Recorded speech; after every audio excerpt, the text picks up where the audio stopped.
Yo, the December fusion we've all been waiting for is finally here. This legendary champion right here on the screen is going to be available to be obtained in the game from 14th December, which is next week Thursday. That's when the events and tournaments will begin for you to do fragments. Yes, it includes a fragment event which will give you some of the epics required to do it into 5-star and eventually get this legendary champion.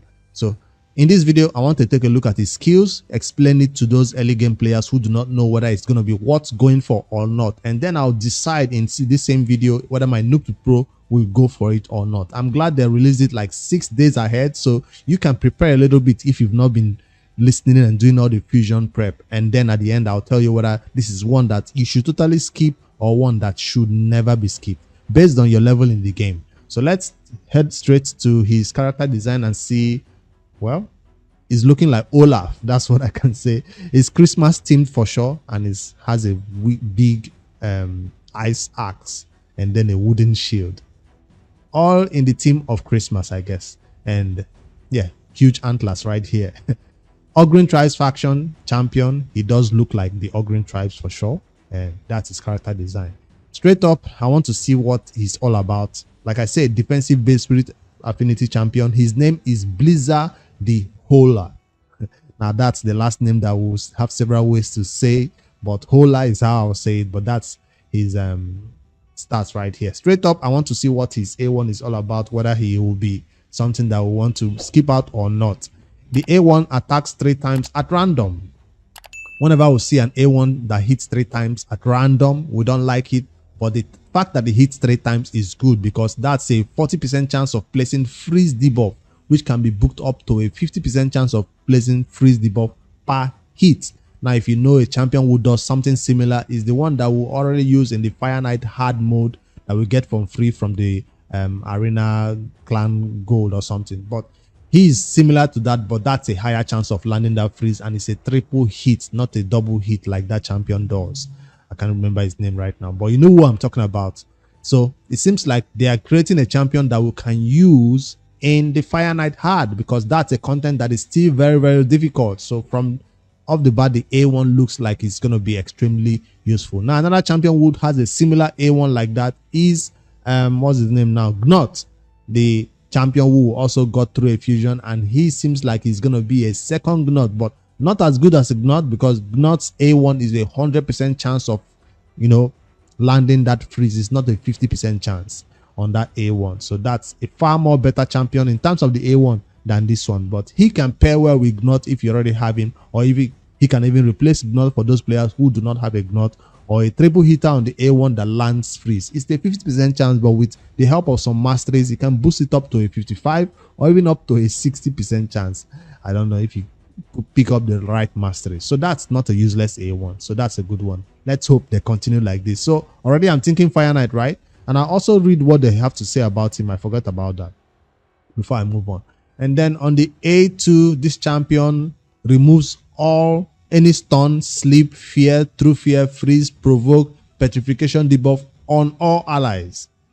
That's not like a full team cleanse. It picks the particular debuff he removes. So if your allies have decreased defense, weaken, decreased attack, he's not going to remove those ones. He doesn't want them to be CC'd. So he doesn't even remove stun. Yeah, he does remove stun. So any debuff that will control your allies, whether it's provoke, freeze, true fear, or sleep, stun, he removes all of them.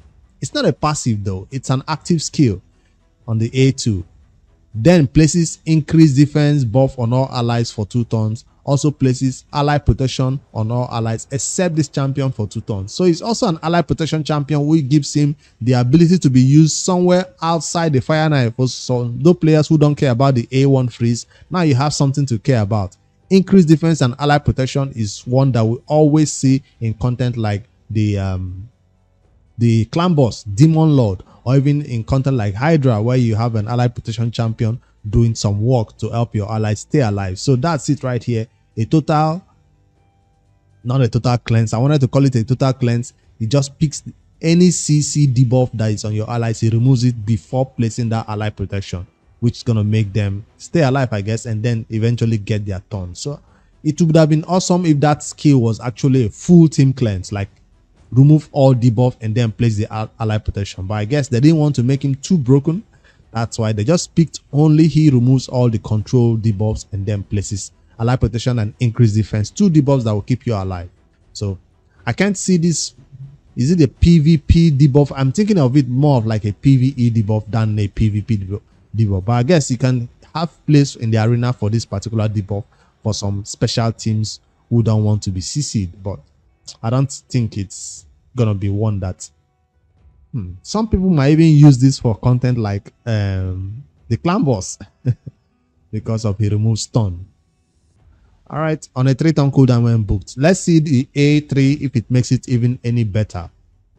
Attacks all enemies, that's the A3, has a 75% chance of placing freeze debuff for 1 turn. That's an AoE freeze.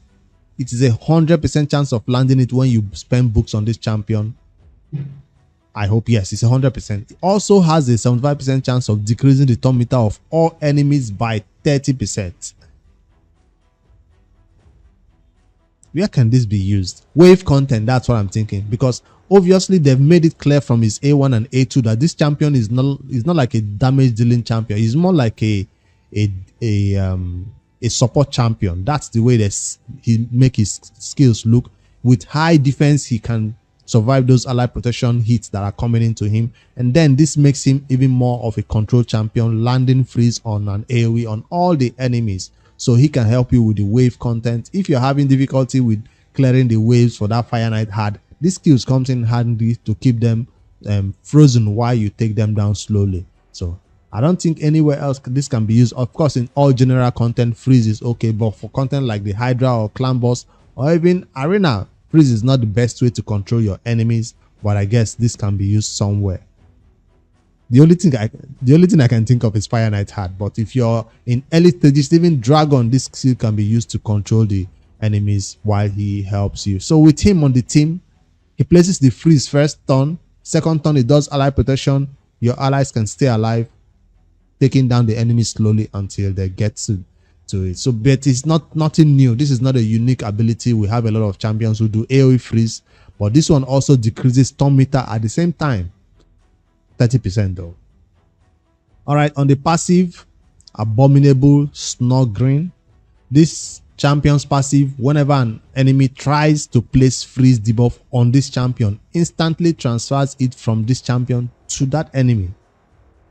So if you try to freeze him, he sends it back to you.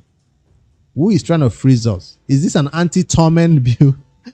I still don't think he's placed in the arena, but this might make people use him in the arena, because if you try to freeze me, you will get frozen instead. Whenever this champion is killed, revives, that's an active part of the passive. Whenever this champion is killed, revives them with 30% HP and 30% turn meter and places revive on death on them for 1 turn. Now, I didn't see that one coming. It's on a 3-turn cooldown when you spend books on it. And even the freeze will not happen all the time. It will just happen once on a 3-turn cooldown when you spend books on this passive. So that's special. That makes him a little bit unique. With the freeze, he cannot take freeze and then he revive on death whenever he's killed. So it's going to be extremely difficult to deal with, because of he's bringing himself back to life and then placing revive on death, which makes him able to go again and maybe put ally protection out there or even freeze the enemies again.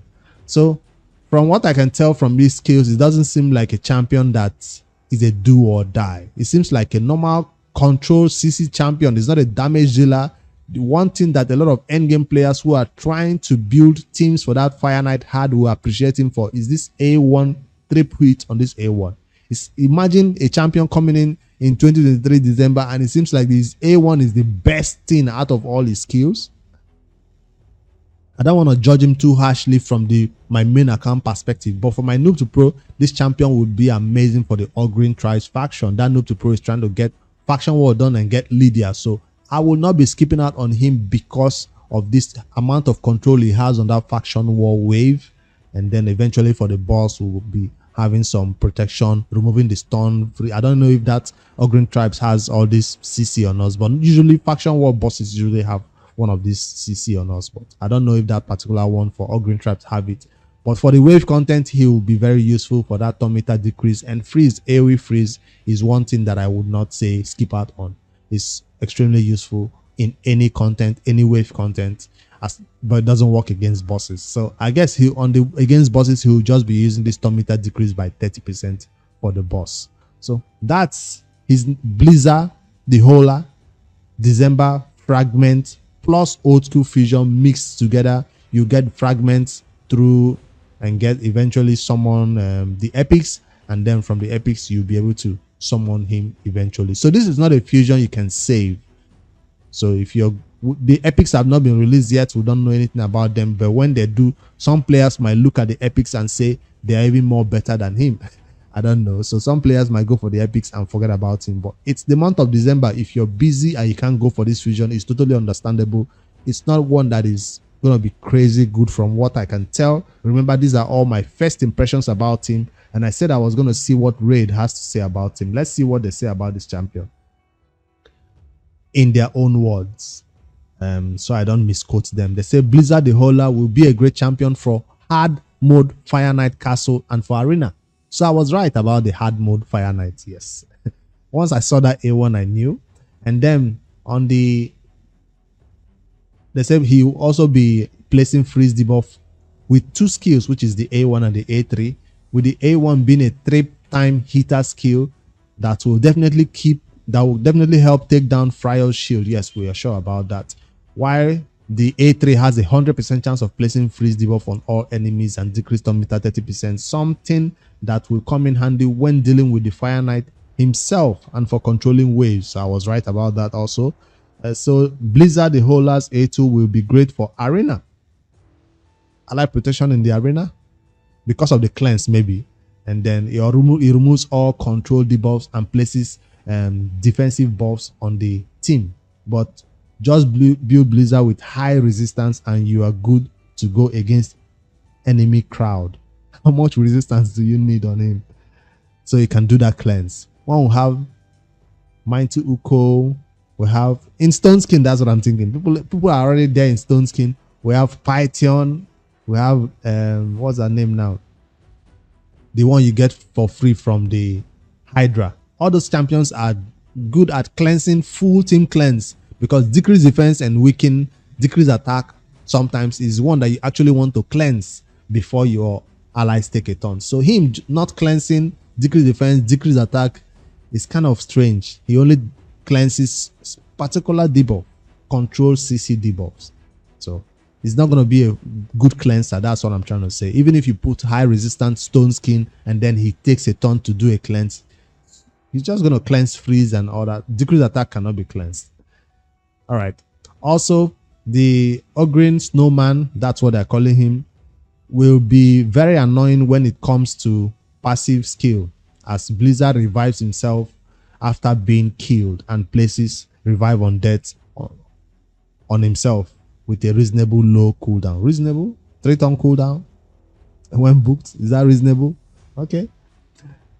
All right. So that's what Playroom had to say about him. So I was right about this champion in general, what his skills will be looking like and where we can use him and all that good stuff. So that's all. What do you think about Blizaar? What do you have to say? What are your first impressions about him? Like I said, I don't think this is a damage dealer. He's just like a support role champion. So I hope we can be nice in the comments. And if you've been going for Torment, I guess this can help you decide whether Torment or this dude. Can push hard for Torment right now because the ongoing 2x on Ancient, my main account, is looking whether we should pull shards. I don't even have a lot of shards. I don't think I want to pull. For the Noob to Pro, since we're now going for this dude, there is also no reason for us to pull on this 2x Ancient. So Friday, Saturday, you still have some time to decide whether you want to go for Ola, Blizaar, or you want to pull shard for this 2x Ancient. I don't think I'll be pulling. I want to make sure I get him because this Torment event, we knew they were going to do this. I didn't want to make a separate video about this, so I might just add it into this one. I checked out the champion chase for this Winter's part event, or was it for the Torment event itself? and it seems like the champion chase is going to be having a lot of points. I'm talking about these snow coins that we are picking up. It has a total of 350 snow coins. So if you can stop at this 150, it's totally fine. So guys, this is 200 one that a lot of people might be skipping out on. So if you're going for it with Torment, I might be just touching this one and stopping. I don't know yet. I'll decide by Saturday or Sunday, depending on other events or tournaments that are coming up. On my main account, I've not skipped out on any snow coins yet, and this might be one that I want to skip out on. So I want to make sure I skip 200 here, and then from the ongoing winter spot, this one I also skip about maybe 150. Total is 500 I want to skip, so that champion chase is one that I'll be skipping out on some of it, and maybe I'll put that in a separate video tomorrow when I pull shards to get those number of points, no coins, and see what we can get from the new to pro and from my main account. Tomorrow, watch out for that 2x ancient shard pool, and I'll still have enough, not from this main account, I mean not from the new to pro, but from my main account. Hopefully I'll still have enough to go for this new fragment summoning fragment fusion champion. What do you guys think about him? Is he a nice champion that you think will change your account, or will it be one that people want to skip out on? Blizaar is coming to raid 14th of December. Save your resources, save your silver, save your gems if you're going for him. If not, you can go ahead and do whatever you want and enjoy your time in raid. All right, I'll look forward to your comments about this champion in the coming weeks. Let's see whether he will be game changing or just be a sub for Gnot for only Fire Knight had, or for Dungeon Wave control. Later guys.